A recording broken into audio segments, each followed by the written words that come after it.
Halo semuanya, selamat datang. Hari ini kita bakal ngebongkar habis soal sistem seleksi masuk universitas yang baru namanya Tes Kompetensi Akademik atau TKA. Percaya deh, ini bakal mengubah cara mainnya, jadi yuk kita mulai dari akar masalahnya dulu. Nah, kita mulai dari pertanyaan ini. Coba deh bayangin, ada siswa dapat nilai 90 di sekolah A, terus ada siswa lain dapat nilai 90 juga di sekolah B. Pertanyaannya, apakah kemampuan mereka benar-benar setara? Inilah dilema besar yang coba dipecahkan sama sistem baru ini. Dan masalahnya, yaitu tadi, nilai. Selama ini, pihak universitas tuh pusing tujuh keliling buat bandingin rapor dari ribuan sekolah di seluruh Indonesia. Kenapa? Karena ada yang namanya inflasi nilai, dan standarnya beda-beda di tiap sekolah. Nah, di tabel ini kelihatan banget bedanya. Rapor sekolah, jujur aja, bisa sangat subjektif. Standar guru A dan guru B aja bisa beda, apalagi antar sekolah kan. Nah, TKA ini dirancang buat jadi semacam penggaris yang sama untuk semua siswa. Jadi hasilnya objektif dan bisa dibandingin secara adil dari Sabang sampai Merauke. Oke, jadi untuk ngatasin masalah tadi, pemerintah ngenalin TKA. Ini bukan sekedar ujian tambahan ya, ini adalah sebuah standar baru. Sebuah cara untuk bikin seleksi masuk universitas jadi jauh lebih adil. Kalau ini definisi resminya, gampangnya gini, anggap aja TKA itu cara buat ngasih label standar ke kemampuan akademik kamu. Jadi universitas bisa dapat gambaran yang akurat soal kemampuanmu, nggak peduli kamu lulusan dari sekolah mana. Dan tujuannya nggak cuma buat seleksi mahasiswa aja loh, ada tujuan yang lebih besar.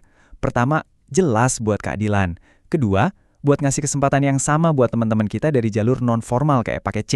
Dan yang ketiga, ini penting, buat nyentil sekolah biar cara ngajar dan ngasih nilainya jadi lebih baik. Oke, sebentar, kita lurusin satu hal yang sering banget salah kaprah. Skor TKA kamu itu sama sekali nggak ada hubungannya sama kelulusan SMA. Lulus atau enggaknya kamu itu 100% urusan sekolahmu. TKA ini murni buat seleksi masuk ke jenjang pendidikan tinggi. Titik. Oke, sekarang kita masuk ke bagian yang paling ditunggu-tunggu nih, terutama buat kalian yang lagi di SMA. Emang apa aja sih yang diuji di TKA ini? Yuk, kita bedah bareng-bareng. Jadi catat baik-baik ya, kalau kamu mau daftar ke perguruan tinggi negeri atau PTN, lewat jalur prestasi, yaitu SNBP, mulai tahun 2026, kamu wajib, kudu, harus ikut TKA. Ini udah jadi syarat mutlak. Tesnya sendiri dibagi jadi 2 hari. Di hari pertama, semua siswa, nggak peduli jurusannya apa, bakal ngerjelin 3 mata pelajaran inti ini, bahasa Indonesia, matematika, dan bahasa Inggris.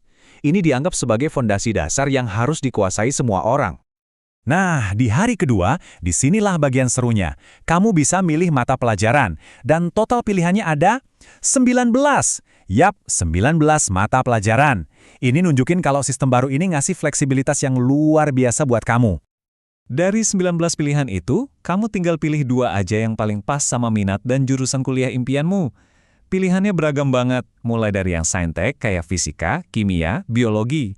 Terus yang sosu kayak ekonomi, sosiologi, sejarah, sampai ke bahasa asing dan bahkan ada mata pelajaran khusus buat anak-anak SMK. Keren kan? Nah ini dia, ini mungkin perubahan paling fundamental dari TKA. Tujuannya adalah menggeser fokus kita semua. Bukan lagi soal seberapa banyak yang kamu hafal, tapi seberapa jago kamu dalam berpikir dan bernalar.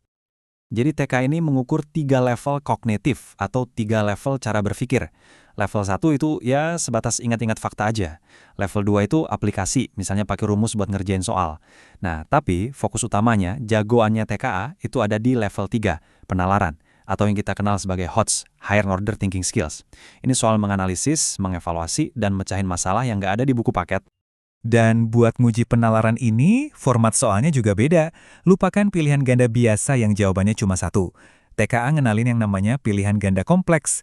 Di sini, jawaban yang benar bisa lebih dari 1, atau kamu disuruh nilai benar salahnya beberapa pernyataan sekaligus. Jelas, ini jauh lebih menantang. Biar lebih kebayang, gimana kalau kita lihat langsung aja contoh soal level 3 itu kayak gimana sih? Ini bakal ngasih gambaran soal jenis pemikiran yang diharapkan dari kamu. Coba perhatiin deh contoh ini. Soalnya nggak nanya di mana letak air terjun Munduk. Bukan. Soalnya minta kamu baca teks, pahami, terus klasifikasiin tujuan orang datang ke sana itu buat konservasi atau relaksasi. Kamu harus menganalisis, bukan cuma ingat fakta. Nah ini dia contoh nyata dari soal penalaran alias HOTS. Oke, kita udah tahu detailnya. Udah lihat contoh soalnya. Sekarang pertanyaan utamanya, terus kenapa skor ini jadi sepenting itu buat masa depan kamu? Ini dia peran kuncinya. Anggap aja skor TKA kamu itu semacam stempel validasi buat nilai-nilai di rapor kamu. Rapor nunjukin kamu jago di sekolah, tapi TKA nunjukin kamu jago di skala nasional. Keduanya harus sejalan. Dan kutipan ini ngena banget. Ini artinya, kalau nilai rapor kamu katakanlah 95, tapi skor TKA kamu jeblok, itu bakal jadi lampu merah atau alarm buat panitia seleksi universitas.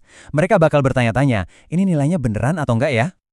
Jadi, intinya gini, buat kamu sebagai siswa, skor TKA yang bagus itu bikin nilai rapormu jadi bisa dipercaya. Buat sekolah, ini jadi cambuk biar cara ngajarnya lebih fokus ke penalaran.